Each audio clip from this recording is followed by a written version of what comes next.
come through this morning, but we came out here with some surprises, guys. We got the weeds and the watermelon garden over here. Let me show you. So as you can see, I just been coming through, just knocking these down with the hoe right here. So I don't want the weeds to outgrow all around and to smother the watermelons and stuff like that. Because they can choke them out. They won't get no air. So we come through and just keep trying to keep these things weeded out. All we're doing is even though it's gonna rain again, we still out here. You see, I'm in my rain jacket. It's still gonna rain out here, but hey, it's better to be on top of it. You know, because shoot, you let 4 or 5 days go by, you won't be able to get up in there. You'll be scared to get up in there to get those weeds because you like, is this a snake in there? Some of y'all. But this is all I do, man. I go through like this, and my tripod was working. I really need to set y'all up on the tripod. But I just go through like this, and you can take a bucket, and you can get all the weeds too, and put them in the bucket. But try to dust all the soil off of it, because like this right here, for a prime example, just dust all the soil off of it, because you don't want to throw away all your soil. You want your soil to stay down in here for the plants can grow. You don't want to make all your soil get out of the garden. So you want to keep that soil in the garden. You don't want to throw it all away. But yeah, a little hole like this, I like to come through after it rain, before it rain, and just come through and hoe all these weeds out. Stay on top of it. Just make it on your schedule, guys. Once a week, go out, weed everything, and stay on top of the weeds and pick them up, get them out of your garden. Or if you got some dry weather coming through, you can kind of let them stay out, and the hot weather gonna kill them. Some of these weeds just impossible to get rid of, but you still got to stay on top of it. You know what I'm saying? You stay on top of it. Good corn over there. We're gonna go in there and weed them corn out too. We can tell the back row ain't getting the right proper nutrients. You can tell because they shorter and they also yellowish. So the more green your corn is, the better it is. Yeah, man. Well, how everybody watermelon garden doing? Hit that subscribe button too as well. Man, what y'all think about the watermelon garden? Y'all think it's gonna turn out real good? I think it's gonna turn out real good. You know what I'm saying? We got watermelons right here, all right there growing up under every corn right here. So we on it. We're gonna have us a good watermelon year, right? Good watermelon year. Let's pray for it, right? We never had a successful watermelon year, but I think it's gonna be good because I got the soil right. It's all about getting the soil right too as well. I know a lot of people probably think we can't plant them in zone 7A, but I think we can do it. Anything impossible if you find a way. You got to find a way, man. If you don't find a way, ain't nothing gonna happen. Nothing gonna happen for you at all. So you got to find a way every time. Stay on top of it, and then you're gonna get results. You're not gonna get results sitting on your butt. So you gotta get off your butt, man. You gotta stay consistent every day. That's what you do. Stay consistent every day. Get off your butt. Knock your tasks out. Go handle your stuff. Don't let nothing stop you. Can't let nothing distract you, man. You can't let sex distract you. You can't let other people comments. Can't let arguments. You can't let none of this stuff distract you when you out here in this garden. Don't let nothing distract you. You gotta stay at it.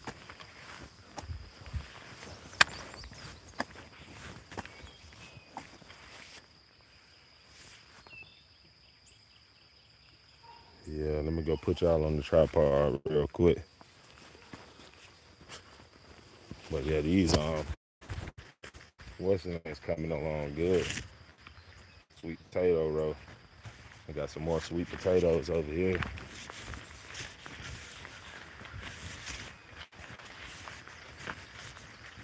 Got some more slips right here. You know what I'm saying? So we'll get some of these planted. Get some of them in the ground. Get some of these weeds up. And we got another garden over there. Take y'all to show y'all over here. But over here we're gonna have sweet potatoes, watermelons. We're gonna have yellow watermelons, crimson watermelons, sugar baby watermelons. Hopefully it don't cross-pollinate with each other. Let me put y'all up here on the tripod.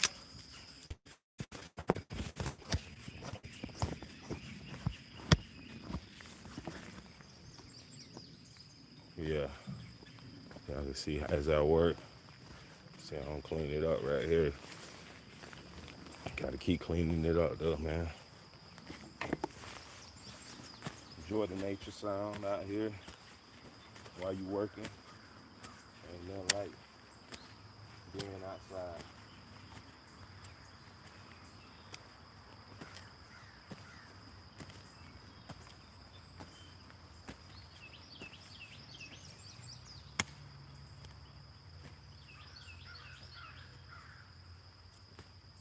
Got some tomatoes in here growing from last year too, man. I gotta get them up out of here, get them replanted.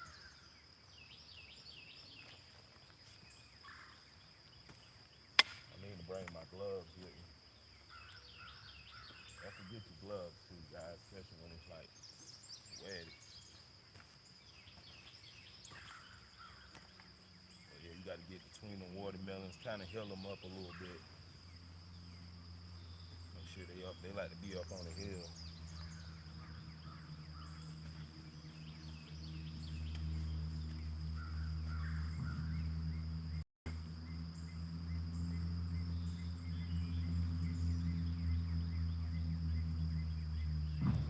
You want to get all the weeds that's like inside of it too, because they're taking all the nutrients.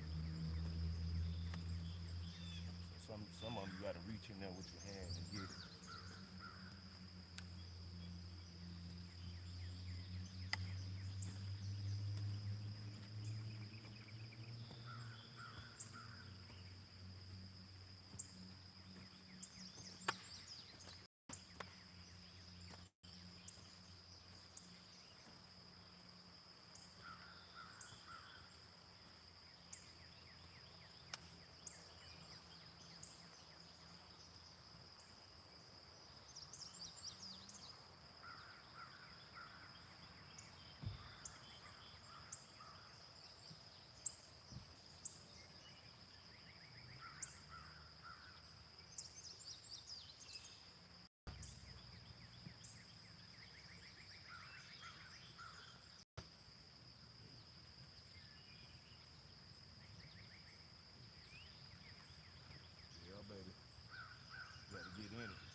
you see these growing from last year? I got to pull them up because these not companion with watermelon. So don't grow your watermelons with some tomatoes. They're not companion. If you don't know what companion is, guys, that mean like the insects can kill them. You got different insects that'll crawl on from watermelons or from tomatoes and kill them. And the nutrients too, they not companion with each other. So, you know, they both kind of heavy feeders on like nitrogen too as well, and probably potassium because they got to go in the flowering stage. So they probably compete against the potassium because the potassium is what you need. The potassium is what you need when you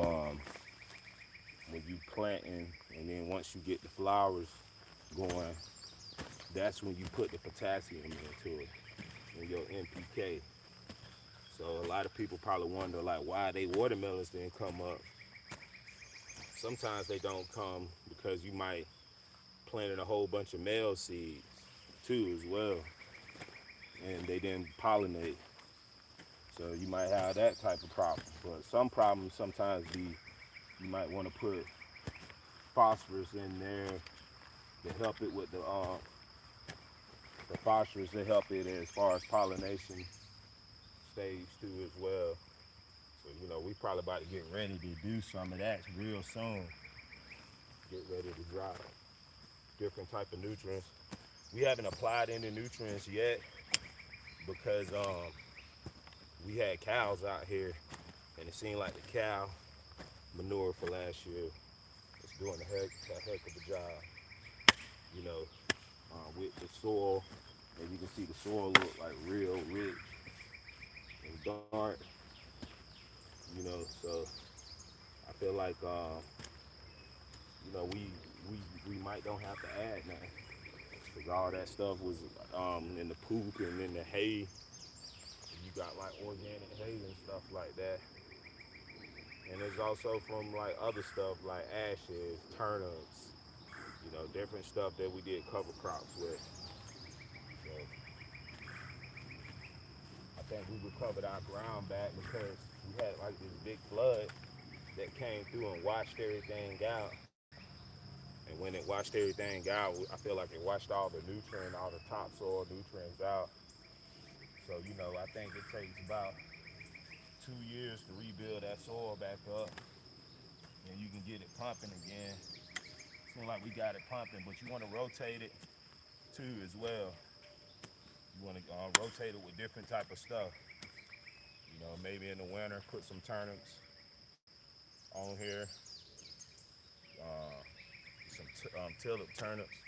They go real deep in the ground, and that kind of keep that soil kind of working in the wintertime in the dormant stage. But it also, you know, keep the airflow going because it's busting up big old holes down in the ground because those big old roots go like a foot or two in the ground. So it's called tillip radish. Look it up. It's big white radish. A lot of people call it Asian radish because the Asians use it to make soup out of it.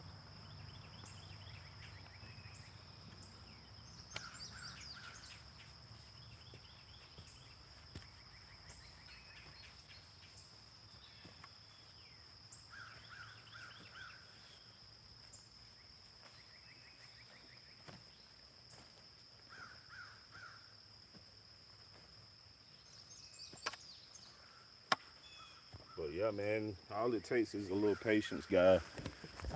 Look at it.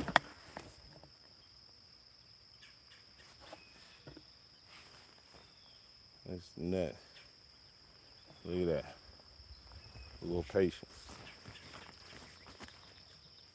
All it takes is a little patience, man. A little patience to get you a big, nice watermelon garden. Watermelons all the way down. You know what I'm saying? We got to have watermelon and corn all the way down. So that's companion watermelon and corn. But yeah, we clearing it out. It look good out here. We doing our job, catering the earth, protecting the earth, serving our God.